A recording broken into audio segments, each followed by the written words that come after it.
And I'm Barbara Byrne, and our guests today are Father Jack Hickey, Rick Gonyea, and Rita McCaffrey. They're going to tell us about Dismas House. Father, tell us something about it.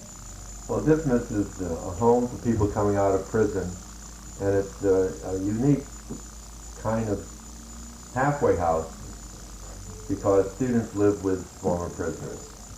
The first one was started in 1974 in Nashville when I was Catholic chaplain at Vanderbilt University. And students and myself recognized the need for people to have a place to go when they get out of prison. So that's basically what it is. And Rita, what is your project in this? Well, my husband and I visited Nashville 3 years ago. In 1983, we attended a national volunteer meeting for people working in criminal justice.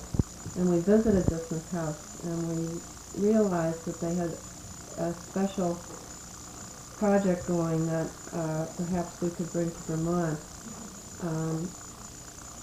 It took me 3 years, really, to gather people together from the state who would be willing to work hard to accomplish this task.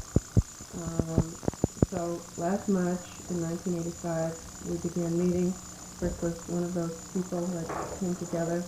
And we have been meeting now for 11 months, and we're projecting that we will open in September 1986. Where is it going to open? It will be in Burlington, the first Dismas House in Vermont. We decided we would choose Burlington because of the number of resources in the community up there.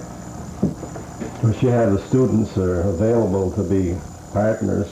Well, you have, of course, St. Michael's and Trinity and university students, Champlain College.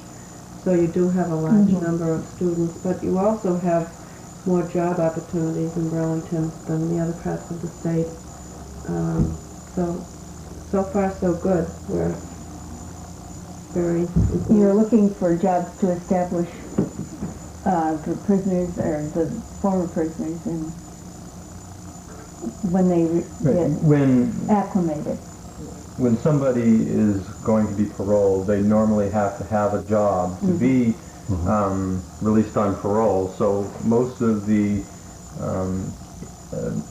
people coming out of the jail in Vermont would already have jobs when they come to us. So they would be working full-time and paying rent. Everybody pays rent. Students would pay rent, and the former prisoners would pay rent as well.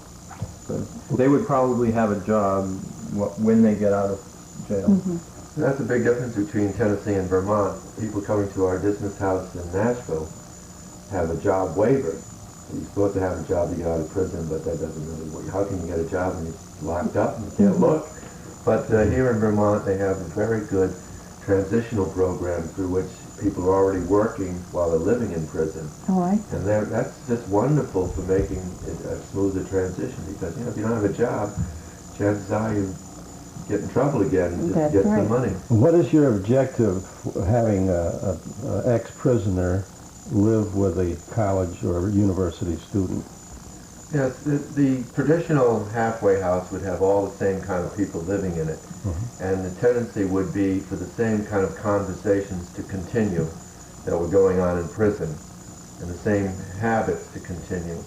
And also you have a group of people that are more or less down and out, who've had a rough time in life and are struggling to overcome their fear of returning to the community. So the students lighten up the atmosphere, and they create a positive kind of environment. Also, they symbolize that to the former prisoner, you're welcome back into the community. Somebody's on your side, someone roots for you. Besides students, we have a lot of community volunteers cooking and doing various things. So what the students do is enhanced by other volunteers.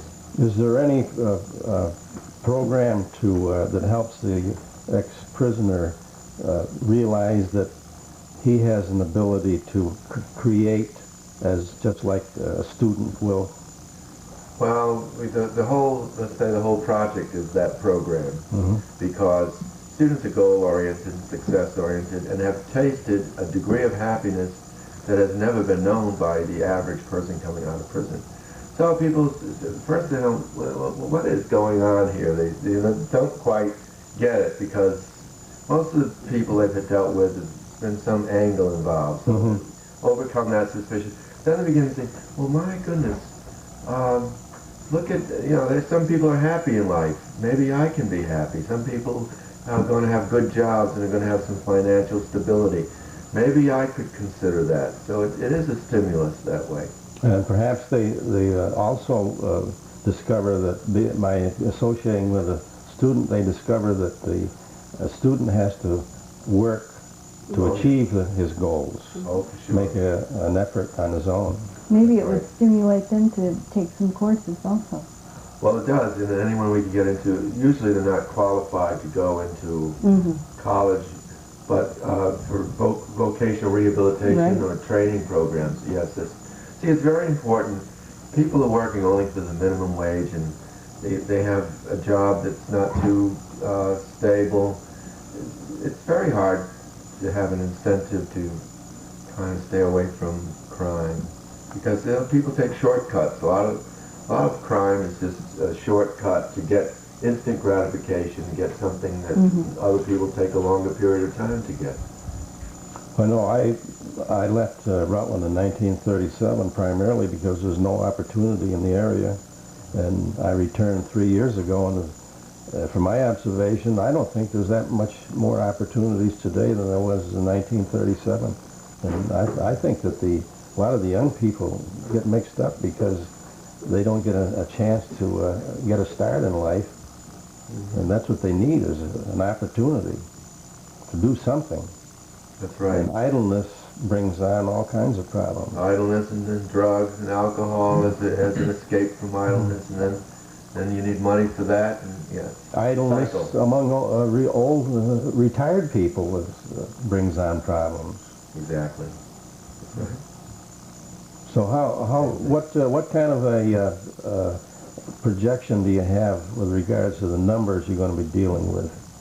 Well, maybe Rick tell that. That will depend largely on the house that we can buy. We're looking at a few houses right now centrally located in Burlington, and centrally located for also the schools. But we do hope that we would have between 14 and 16 residents altogether. And we would probably have half students and half former prisoners living in the house. How long would they stay with you? We would usually ask them to commit themselves to make a 3-month commitment. Now we're talking about the former prisoners. Yes. For 3 months, and the average stay might be 6 months. At the end of that period, we would reevaluate, interview them, reevaluate how they're doing, and they might be ready to become self-sufficient, independent. So they might be ready to go out on their own at that point. Would you help them find a place to live when they're ready? Right.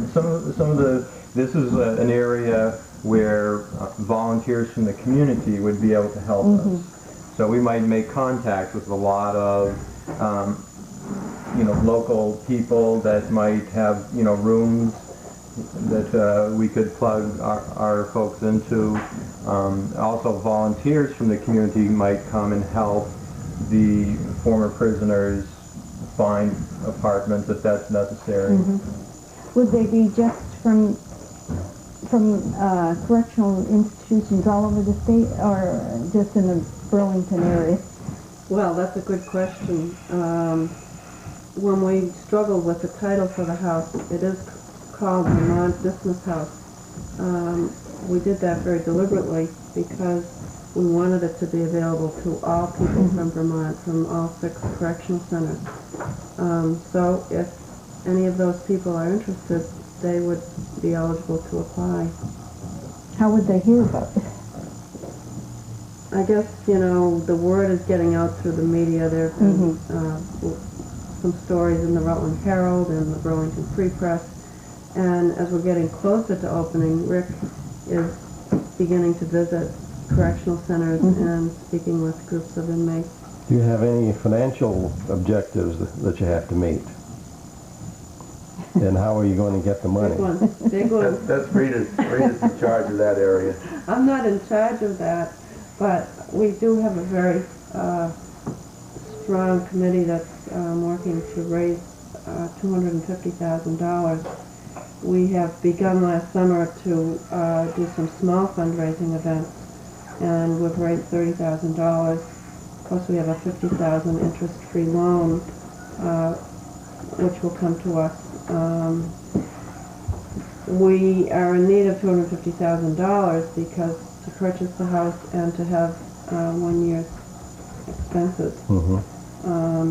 And so we're kicking off the general fund drive this Thursday evening. We're having a special Sister B Memorial Dinner in Burlington in memory of Sister Beatrice Woods, who was a pioneer in prison ministry for 15 years in Burlington.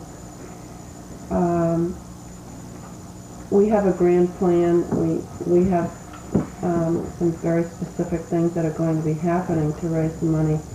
We'll be going out to the professional community and to the business community and churches and so forth. And we feel confident. Our faith is that the money will come, that the spirit is there.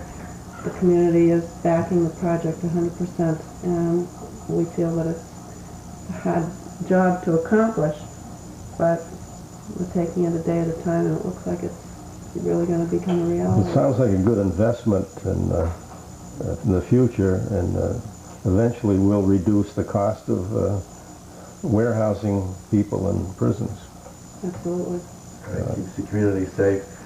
One thing we should realize is that everybody in this house pays rent. So at least 3/4, once the project is stabilized, at least 3/4 of the operating budget should come from the rent that students and former prisoners will be paying. So the big expense is the capital investment of buying a house and improving it. After that, with just a little bit of help from our friends, we can continue to operate over the years. But you know, a traditional method of operating a halfway house has been to depend on government money, even for the operating budget. And that money has dried up. It dried up a decade ago. So this fundraising that we're doing is completely from the community. So we feel that we will stay in business. Well, you mentioned, Father, the drying up of the funds. The problem has to be solved by the citizens. That's exactly and right. the actions of the citizens. And I think we're seeing more of that work being done through volunteer services. The volunteers and the abilities of all these people can probably make a bigger impact on the problem than just dollars. Exactly right. Throwing money at a problem, which is a tendency some governments have, doesn't really solve it. But you know, in corrections especially, this is an area where the community has developed a bad habit of looking the other way and letting other people take care of the problem. But the solution is for the community to become involved. When they see what they're really dealing with in the people that are committing crimes and are in prison and coming out of prison, they can have a more realistic appraisal of those people and respond to them more appropriately than just ignoring them or neglecting them or punishing them only and just not giving them the kind of help and attention that they need to the problems that they have. You think about you coming up from the South, reminds me of that many of the people in the North are envious of the southern states. They have a low unemployment problem. They have a lot of problems that aren't facing us. But one of the things that they did as communities and states was to do something to lure industry down to their states. Right. And by doing so, they solved a lot of the social problems. Well, except in corrections, they've been backwards. In that area. Yes, and they do have very harsh attitudes. They punish people for long periods of time unnecessarily, and it's not a productive approach. It's really actually counterproductive. So what the method of operating has guaranteed a better criminal will come out of the prison system. That's the truth. And Vermont is doing very well. It has a manageable prison population, and we hope to learn things from the state of Vermont in regard to the corrections, as well as make our contribution in helping to to establish this Dismas House. The opportunities mean less crime. Yes. I think a person could make that statement and make it stick. Right. How have Exactly. the houses worked in areas that you have them? Right. We have 3 houses in Tennessee and 1 in Belfast, Northern Ireland, which was inspired by us, and 2 coming along, 1 here and 1 in South Bend, Indiana. But we are considered to be a successful program. By everybody looks at us, no matter how you view it. At least three quarters of our people are successfully returned to the society. Our statistics are much better than that. Only about 14% have been going back to prison for crimes committed. But those statistics are very hard to do, so you always have to recognize that they may not be telling the whole truth. But anyway, we start off with a group of failures, and we're happy with one success. We're blessed in that we have many success stories to tell. And most of the stories are success stories. Well, Barbara and I, as the grandparents, can know very well about success stories. We have a granddaughter that got herself in some trouble here a couple of years ago down in Connecticut. And the community that she lived in paid to send her to a private place in Norwalk, Connecticut, known as VTOM. And she was there for a year and a half. And we're glad to report that she's now a student at NYU. She got there on a scholarship, so she made a complete turnaround. And in that organization, they were made to be responsible for their own actions, and they had to take care of all their cooking and the laundry, and they rode herd on each other. And they also went to school. And they went to school at the same time, so the programs do work. That's the best way to do it, is through a program, because individuals trying to help out won't have the experience that's required to deal effectively with the problems that these people have.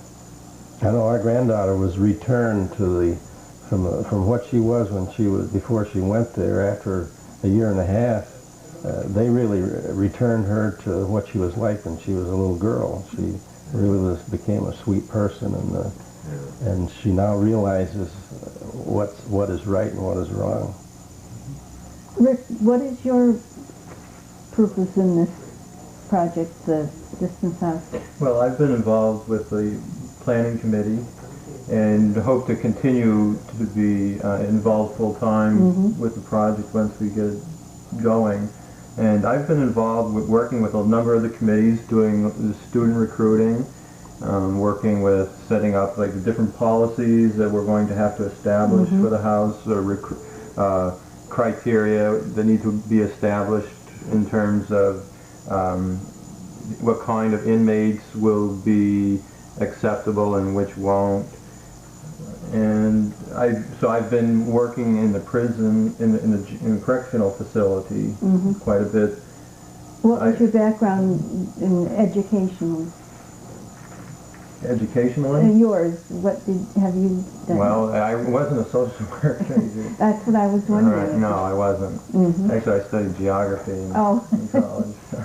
But I've been involved in working with homeless people in shelters and soup kitchens, that sort of thing. So that's really how I got interested in working with people who are in unfortunate situations, and so I got to know people. People at the shelter would end up in jail. I would go visit them, and I guess it was through common acquaintances that Rita and I got connected. Well, your degree doesn't matter. It's caring about people first that counts, right? I hope so. That's a Dismas model. We don't go for professionally trained people. It's not that professionally trained people can't also be caring and appropriate people run our houses, but I mean, I said run our houses because I'm hoping that Rick will apply to be the director, because he's well qualified with his experience. But we tend to get a dedicated person who's willing to work for less money and has a commitment and the capabilities, is sensible and creative, and can usually take care of the situation. And that's good enough. We've been very lucky finding those kind of people. Because there are a lot of people that can do some things that they don't find the opportunity to be helpful. They can't find a slot to fit into. And we know you're here looking for help. What can the local community do to help you immediately? Just send in a lot of money. First, I should say pray first. Pray that you become generous with your money. That's one thing I would say. And speak kindly of us. Talk about Dismas House a lot. It's a much needed project. We need several of these houses in each of our communities. And the more help we get, the faster we can grow and expand and become a genuine service and make a significant impact on the problem of people re-entering society with the appropriate support to help them make it all the way into the fullness of citizenship. And where would they send the money? Send it to Rita. Donations may be sent to me at 12 Harvard Street, Rutland, Vermont 05701. And make out the a check to Dismas Inc. Incorporated, DISMAS, and it's tax deductible. And the larger the check, the happier we will be. I don't think. And we have they to will explain. be happier too. And they will be. Thank you. Thank you. What? I was just going to ask you what is the age group that you're more than likely be dealing with? Are these going to be teenagers mostly? I don't know if we can say for sure, except that what I see as an average age at our correctional centers is probably 21. We see them as young as 17 and perhaps up into their 60s, but the average person that we're seeing in our correctional centers now are about 21 years old. I would tend to believe that it would be around that age group rather than teenagers. Maybe Rick has something to add to that. How much does it cost to keep a person in prison for a year? I think in Vermont it's $18,000. You can see now, here's an example. Some people are in prison today in Vermont who are eligible for parole, but they have no place to go, and therefore they can't get out of prison. That's $14,000 a year. If that person would be able to come to Dismas House, saves the state all that amount of money. And they'd be helping to support themselves. Oh, yeah. Working. Yeah. So if they spend 3 months with you, hopefully, and leave, then you bring in another group. So you could really help a great number of people in the course of a year. I think probably, well, do you think an average is 3 months, Jack? Or Yeah, that's an average. I think we'd like them to stay 6 months. The longer they stay, the more helpful we can be to them. Because this is a transition, and you know, 3 months is nothing really when you come right down to it. It's not a lot of time. So sometimes 6 months or longer, but you know, that works out. Either the person may want to move quickly through the house, or we may want them to move on more quickly than normally because they're not fitting in, or we're not helping them that much. Do you have any idea how many prisoners are being released in an average month in the state? I have no idea about that, Tom. A lot. There are. Oh yeah. And they Well, go there are back. 500 in prison. 500 in Well, prison? you have short-termers who are being released, and then you have the longer people. When I say short-termers, then there'd be people there for a week or a month or 3 months. So they In couldn't. any case, it's more than we could. You couldn't accommodate all of them. Well, we will have a waiting list, and we do everywhere, a long waiting list, and we'll have to say no to a lot of people. And then there'll still be a waiting list of people standing in line to get into Dismas House. Is there any alternative to your program? Well, for halfway settings, for younger people, there's 204 Depot Street in Bennington, and there's Community House in Brattleboro. But it isn't the same model. Certainly, this is a unique model. But through my years of work with corrections, I've seen a number of people go to a place like Community House in Brattleboro when they were far enough along with their symptoms. Okay, that's the southern part of the state, so there is really literally nothing halfway the northern, central part of the state, northern part of the state. So we need everybody's participation in your program, financially and volunteer-wise. Exactly. If a person wanted to volunteer, should they contact you, Rita? Well, they could. I guess most of our volunteers, Tom, are from the Burlington area.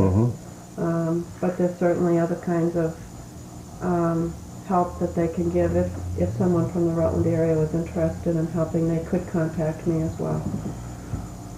Now, would you be interested in a person volunteering ideas? Definitely. Rather than... Definitely. So this is could be a community project that many people could help you in different ways. We're all learning as we go, so we welcome that. Yes. Is there anything else you'd like to tell us? No, I'm very hopeful that this is going to be a successful project. We've made a commitment, those of us who work with the houses in Tennessee, to, we are connected, we are a network, so we're going to help each other. So this project will become a very successful project somehow or other, or else we'll all be dead. Well, I think that's a very important point. We have a commitment to You're getting, the state of Vermont is getting the experience that you gained in the state of Tennessee. Right. And we're looking forward to learning a lot from the well-reputed state of Vermont and all its innovative programs and its good people. Well, we'd like to thank you very much for coming down here to talk to us. We've enjoyed listening to you about the Dismas House. It's good to be. And all the folks out there, do the best you can for Dismas House. Thank you for watching.